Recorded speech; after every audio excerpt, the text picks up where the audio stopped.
Hello, welcome to my review of Jessica Jones, and I am your host, Evil Dr. Tran, not Pixels and Long. That's my gaming alter ego. So, I'll give you some of my quick thoughts on a Netflix TV series that I recently watched, and I binged watched it. I sat down and watched Jessica Jones on a Friday evening, and from 4 o'clock, no, it wasn't 4, it was 5 o'clock. From 5 o'clock in the evening all the way till 2:30 in the morning, I binged watched all in one sitting Jessica Jones, and it was that good. Yeah, the story kept me engaged. The characters were well written. The acting was phenomenal. Um, let's see, what did I think about it? Well, let's see. Personally, I do like the TV series. It may not be everyone's cup of tea. It is a superhero series, but even though Jessica Jones, who's played by Kristen Ritter, she is definitely one of the most flawed characters I've ever watched. She definitely has issues, and one of my favorite quotes, and it's from the great Rowdy Roddy Piper. He said that, well, he was referring to himself, but I can pretty much place this on Jessica Jones. She has more issues than TV Guide, and it's very not flawed, and flawed is a wrong word for it. I think Jessica is a very traumatized character, and you first meet her in the first episode, and really, she's dealing with symptoms of post-traumatic stress disorder, or PTSD, and I think that plays a really big role in the character. She definitely tries to bury those memories, terrible memories that she was under duress, under the mind control of the main antagonist named Kilgrave. And Kilgrave in the comics also goes by the name of Purple Man. Thankfully, they just stuck with the name Kilgrave because I don't think they called him Purple Man at all. But David Tennant plays the main antagonist, and I'm not going to give any spoilers. I would like to have you guys, watch the show and, share with me your comments about your thoughts on Jessica Jones. I came to hear about the series when they first announced Daredevil, and Daredevil, Jessica Jones, uh, and Luke Cage and Iron Fist. Those are the four series that are going to be interconnected. And thus far, so far, just Daredevil and Jessica Jones has been released. Now, if anyone's seen Daredevil, I highly recommend that you guys watch it. It's another good show. It's kind of slow in the first 2 or 3 episodes, but in comparison, when I was watching Jessica Jones, I was more hooked to it. So, yeah, I mean, I know. Bear with me; it's a little scattershot the way this review's going. I'll share with you some of my likes and dislikes about the show. I'll start with some dislikes.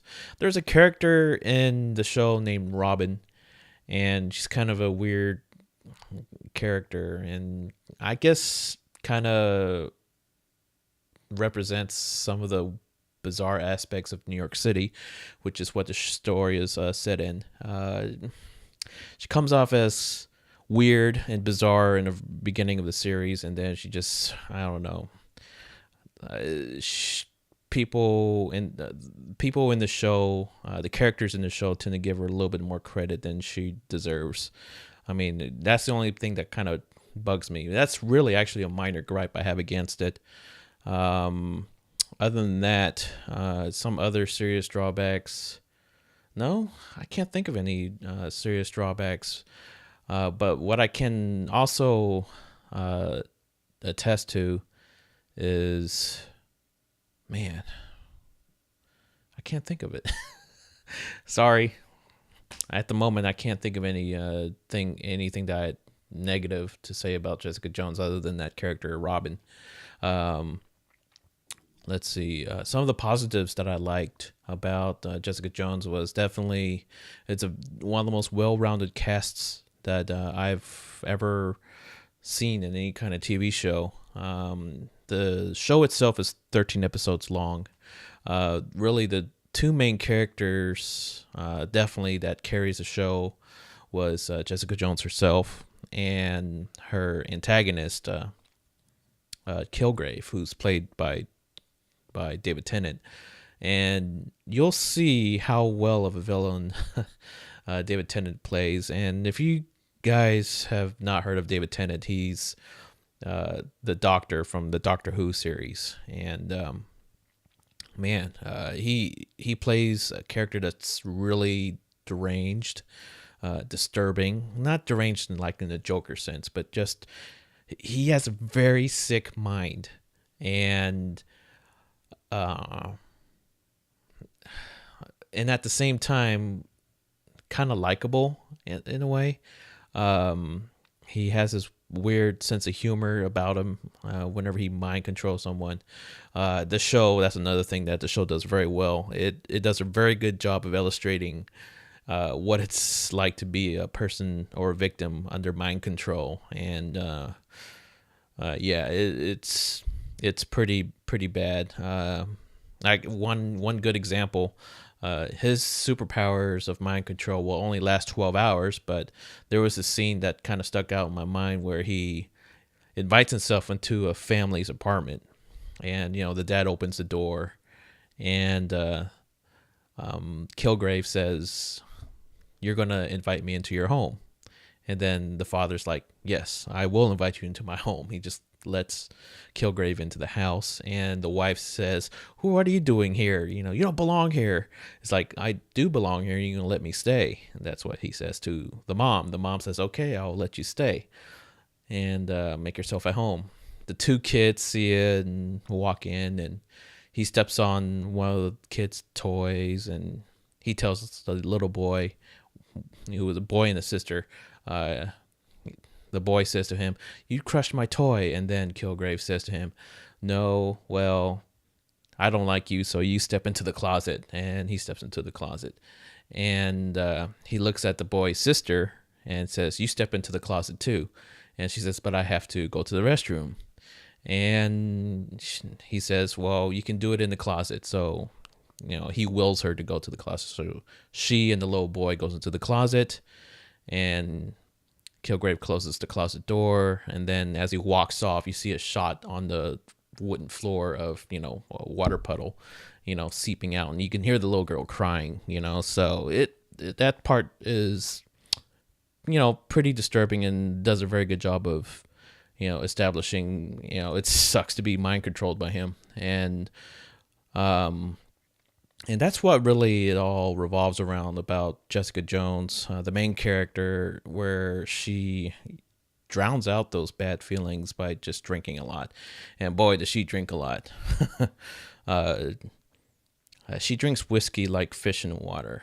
That's a minor spoiler in a way. And throughout the series, it's basically her versus Kilgrave. And that can be a drawback in a way, because I kind of wanted to see how she fits into the overall scheme of Hell's Kitchen, New York, other cases that she takes on. And they do delve probably one episode into that doesn't relate to Kilgrave. But other than that, it's mainly Jones versus Kilgrave the whole way.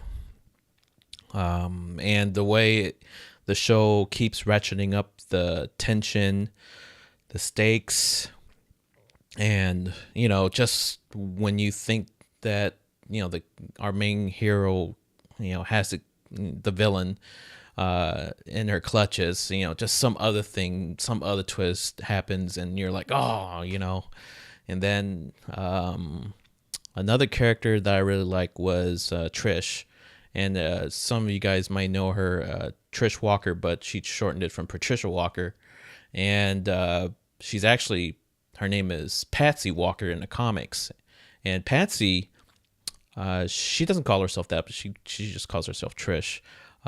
She was a former child actor, and from one of those abusive stage moms. And Trish is one of my favorite supporting characters. She wants to be a hero. She doesn't like she likes her celebrity, yeah, but not. But you could tell that Trish wants to be a hero more so than being a radio talk show host or a celebrity. What else? Trish has her own little personal growth in a way too. Pretty enjoyable chemistry between her and Jones.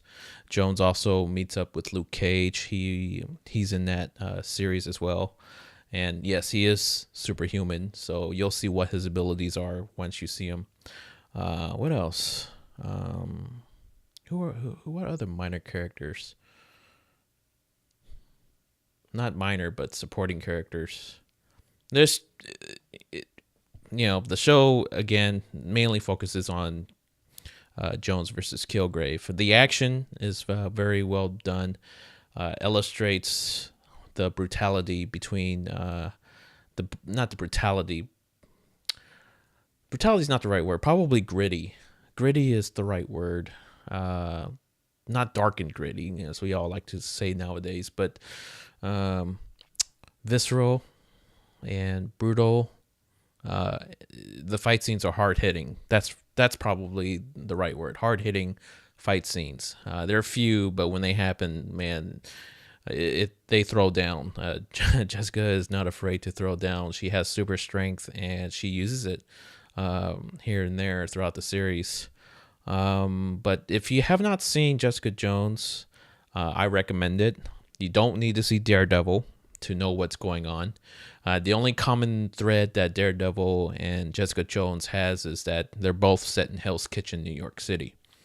But other than that, you don't really need to watch one or the other. They do reference one another here and there in the series. But other than that, no, Daredevil is not a required viewing for Jessica Jones. Just straight up, you can start watching Jessica Jones. Don't know if they'll have season 2. I hope that they do. But Daredevil does have season 2. And if you haven't seen Daredevil, watch it. It's a pretty good show as well. If Daredevil is kind of like not Law and Order, but more like a crime story. Daredevil is more of the crime story, where Jessica Jones is more of a noir, private eye type story. So very street level vibe from both series. Very personal stories too, not like the epic Marvel stories that we're used to in the movies in the cinematic universe. If you guys didn't know, and I've touched up on this a little bit earlier, Jessica Jones and Daredevil are part of the Netflix cinematic universe. And there are 2 more series slated for Marvel in this platform. Again, Luke Cage is next on the slate, as well as Daredevil season 2. And then Iron Fist. And there are clues of Iron Fist's lore in the Daredevil series. It's fun to go back and try to spot them all if you're into that. But I believe that these 4 series will culminate into an 8-episode miniseries on Netflix called The Defenders, a superhero team. So very much looking forward to that. And really, those are my thoughts and views. If I were to give it a grade of watch it, must watch, Netflix it, let me reiterate that. I have 3 scales of grading for this, and it's not really anything, but I would say the worst score I would give it is to avoid it. Middle score is to give it a shot, probably the first 3 episodes. And then my best score is a must watch. So for me, it's a must watch. I do have to warn you, do not watch it with your kids. It is a very, very, very adult story. So there's a lot of sexual suggestions in this show, as well as some cursings and F-bombs and stuff like that. So make sure your kids are not around when you're watching this show. So yeah, yeah, I do not recommend it. It can get a little gory at times too. So keep that in mind before you watch Jessica Jones. But yeah, that's my quick review, and I hope you find it helpful. If you want a spoilerific review, I will be more than happy to do it. Subscribe to my channel, leave some comments for this video, and I will see y'all next time. Thanks.